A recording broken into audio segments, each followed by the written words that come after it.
Hi class, my name is Rashid Roshan, and this is my presentation on my special population. The population I've identified is substance use problems. I chose this population because personally I do work in a dual diagnosis rehab clinic in Southern California in Malibu, and we do encounter patients obviously who have both a substance abuse and typically a mental health diagnosis as well. However, our primary uh, source of intakes are predominantly just going to be substance abuse clients. So I do have some experience working with this population.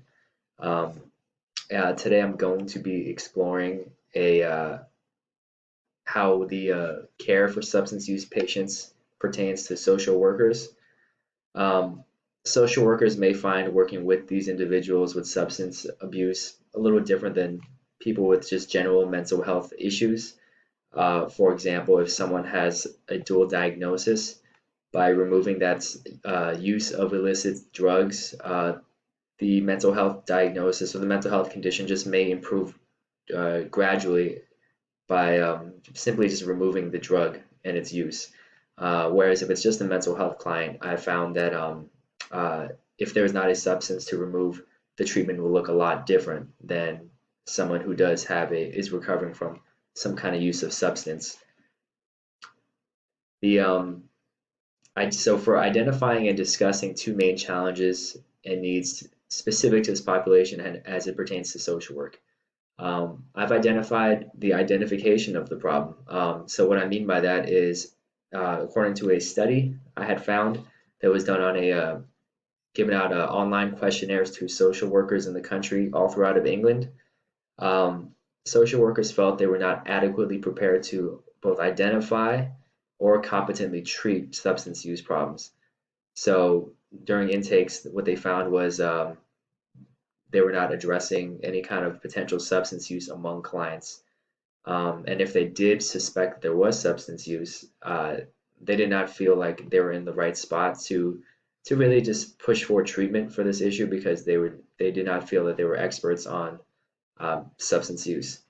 The challenge social workers may feel is the resistance toward treatment from clients. Substance abuse clients may need some coaxing before accepting treatment for drug issues. That's why interventions might be a really popular method of treatment for individuals suffering from drug abuse. Social workers are more likely to feel inadequately prepared to discuss substance abuse with clients, so which is why it often is neglected during intakes. And according to this online questionnaire, social workers avoided pushing the topic of substance abuse because they feared it would make establishing a therapeutic alliance a little more difficult. There remains the identification problem regarding social workers and their ability to understand substance abuse. According to an online survey, social workers had a difficult time assessing what constituted substance abuse, and over one-third just found it overall very difficult to identify. Social workers can work with adult or children populations. Um, what I'll get to in this questionnaire, it was half of the workers were working with seniors, and half of the workers were working with adults who were caring for children. And what they found was interesting is that for adult care social workers, they identified substance abuse as if it regularly affected their ability to undertake activities of daily living with um, over and above their physical disability. And for childcare social workers, they identified substance use as the impact the substance use has on their ability to function daily and meet the needs of their children. So, and this relates perfectly to one of the responses I got to the question I asked last week for our posting. I asked if you guys found anyone found it intimidating to ask sensitive questions to clients about substance abuse, and one of my colleagues, Patricia Thompson, noted that I'm just kind of reading part of her response. Adult care social workers determined the need to ask questions about substance use only when the criteria met was destructive to their specific population. For reasons like this, substance abuse is overlooked and the opportunity to screen is missed. So that really kind of nails the point I was looking to make with this incorporating a study like this with social workers. We're pretty quick to look for any kind of issue, how it specifically pertains to if they're how they're like a young parent were how it affects their care for their child. Okay, how would you as a social worker working with this group prepare to address such challenges and needs? First off, although social workers do not prescribe medication, they may play an important role in assessing clients' current and past substance use.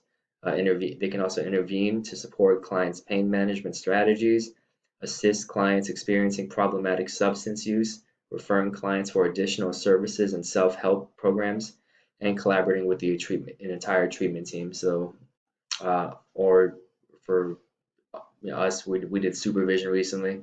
So really just reaching out and just trying to make an informed decision. That's why I put informed eclecticism. So really the process through which social workers and other service providers can really get together and make decisions about which models to employ to help people effectively. Particularly with substance abuse, there are many models and methods of treatment. So which let's get into it now actually. Um, I would personally want to implement as for resources I would use as a social worker, anything that's evidence-based as far as research goes to incorporate into the treatment. Um, and of course, whatever is consistent with the social work ethics that we have within my competencies as a social worker and whatever's as culturally competent as possible. I would incorporate some kind of relapse prevention strategies.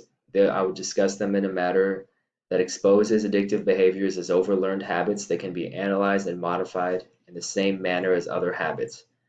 Um, then relapse prevention would be an examination of the factors that led to substance abuse, along with social and family environment, and observation of peers and family members who also use substances, along with the consequences from their use.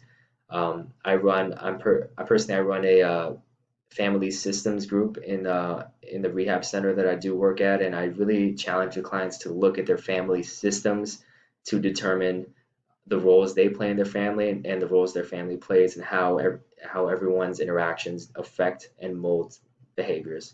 And also motivational interviewing would be a nice strategy. This puts a little more power into the client's hands um, and helps gauge their interest in sobriety and gives them a little autonomy. And there's much less confrontation when it comes to these two strategies. The resources that would benefit clients are they're pretty plentiful. Clients could benefit from being educated on a variety of resources and tools like relapse prevention strategies for starters. Obviously, there's psychotherapeutic techniques that can be used in a clinical setting. Some clients may need confrontation as they may be facing a life or death situation as a result of the use. And again, I kind of molded this as a client before a client gets to treatment. So this is where an interventionist might be useful. Other clients may benefit from just, again, feeling in control. That's where motivational interviewing can be extremely helpful for clients to know and use when applicable. I've included Alcoholics Anonymous here because it's been around for since 1935, so it's coming in up on a little over 85 years, and just the cohesiveness and the research has been put out now that the 12-step model is very effective for large populations of people, and it's also just really easily accessible, and the meetings are free. So that would definitely be a resource I would recommend to clients.